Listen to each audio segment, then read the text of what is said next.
माननीय बाळासाहेब ठाकरेंचा फोटो समोर ठेवायचा आणि सांगायचं मतदान करा. बाळासाहेब असताना त्यांना मतदान केलं. आज कुठे बाळासाहेबांच्या नावावरती मतं मागणारे लोक आहेत, ते काय करतायत ते बघा.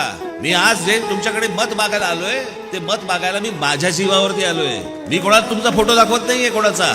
त्यांना अजूनही फोटोंची गरज लागते, त्यांना अजूनही त्या गोष्टींचा आधार लागतोय. आजपर्यंत महाराष्ट्र नवनिर्माण सेनेने जी आंदोलनं केली, ज्या गोष्टी आज महाराष्ट्रासाठी मराठी माणसासाठी केल्या, त्या तुम्ही लक्षात ठेवणार आहात की नाही लक्षात ठेवणार आहात? बाकीचे पक्ष त्यांच्या राजकारणामध्ये आहेत. कोणी कुठचेही आंदोलन करायला तयार नाही. कोणी हा महाराष्ट्राचा मराठी स्वाभिमान जपायला तयार नाही. जो राज ठाकरे त्याचे सहकारी सगळे जपण्याचा प्रयत्न करतायत, तिथे एक शाबासकीची थाप पाहिजे. त्याच्याऐवजी जी माणसं काम करत नाही त्यांना भराभरा तुम्ही मतदान करता, ही कुठची पद्धत? सगळ्यांच्या अडचणीच्या काळामध्ये राज ठाकरे आणि त्याचे सहकारी सगळे आठवतात त्यांना. आणि मतदानाच्या दिवशी काय होतं मग? गेली 15-20 वर्ष झाली या महाराष्ट्रामधला शेतकरी आत्महत्या करतोय. कुठच्याही राज्यकर्त्याला आजपर्यंत विचारले नाही तो शेतकरी आत्महत्या का करतोय, त्या प्रश्नावरती तुमचं उत्तर काय?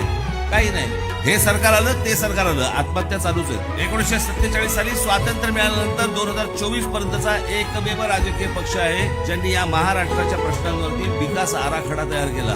मी जो विचार करतो तो महाराष्ट्राचा विचार करतो, तो असा विचार करतो.